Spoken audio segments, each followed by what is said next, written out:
Tout commence en 1984. À Haron Shel Pessah, le dernier jour de Pessah, le rabbi instaure une toute nouvelle étude, celle du Mishneh Torah de Maïmonide, comprenant toute la loi orale d'Israël, à étudier en un an. La conclusion de cette étude, précise ensuite le rabbi, devra être faite aux alentours du jour de la naissance de Maïmonide, la veille de Pessah de l'année suivante. 1985, c'est le premier Siyum HaRambam, la première conclusion du Mishneh Torah, célébrée par le rabbi lui-même le 11 Nissan, quelques jours avant Pessah.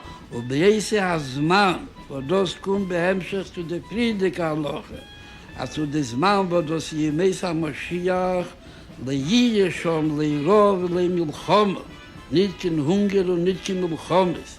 Leikina vesachlus wird mit sein Kino und Strachlus zwischen sich. Und sagt auf der Rufeche Tatam, Shehateva mit Ashin, bitchilos, das Nusach von Atam, mit der Cette conclusion coïncide avec le 850e anniversaire de la naissance de Maïmonide. Désormais, une nouvelle époque commence. À la demande du rabbi, des siyumim, des conclusions d'études, sont organisées partout dans le monde et dans des lieux hautement symboliques. À Fès, près de la demeure où vécut Maïmonide. La manifestation demandait des autorisations spéciales et la délégation composée des shluchim du rabbi au Maroc et des membres de la communauté juive fut accompagnée par la police et par des représentants du gouvernement du Maroc.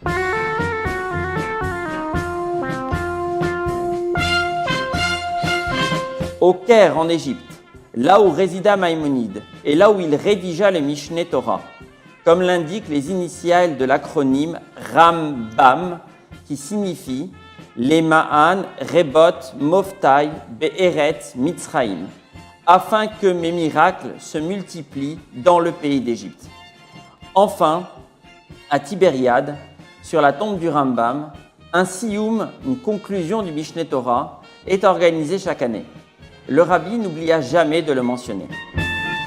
En l'an 2000, 5760, le Rav Azimov annonce, lors de la 17e conclusion de l'étude du Rambam, une initiative surprenante, le projet de traduire le Mishneh Torah en français. 2001, le premier fascicule traduit en français d'un chapitre du Mishneh Torah présenté lors du 18e Siyum HaRambam. Pendant 3 ans, des fascicules vont paraître en français, permettant à ceux qui le souhaitent de suivre une étude quotidienne d'un chapitre par jour. 2006, le premier livre du Rambam du Mishneh Torah paraît en français, le Sefer Nezikin, livre des dommages. En 2010, 5 livres du Mishneh Torah sont parus en français. En 2015, c'est aussi l'application Rambam qui voit le jour. Elle permet à chacun de participer à l'étude du Rambam. À présent, 8 livres sont imprimés. 2 autres sont traduits et en cours de préparation pour l'impression. Le Rav Azimov souhaitait littéralement que l'étude du Rambam soit accessible à tous, que chacun puisse participer à cette étude instaurée par le rabbi. Aucun obstacle de langue, de connaissance ne devait faire barrière à cette étude. Nous souhaitons aujourd'hui aller jusqu'au bout du travail entrepris et finir cette traduction.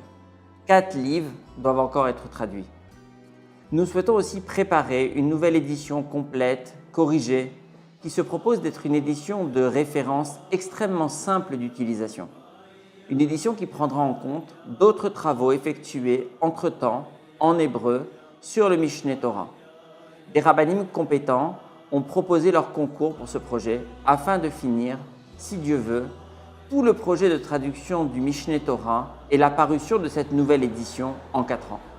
La nouvelle édition prévoit une nouvelle maquette professionnelle, moderne, plus simple et plus claire pour un meilleur confort d'utilisation, avec une meilleure correspondance des textes français et hébreux. Des tableaux récapitulatifs, des titres de chapitres, des titres d'halachot, des sommaires, de nouvelles aides à l'étude, afin que, si Dieu veut, cette étude du Rambam soit effectivement possible pour tous.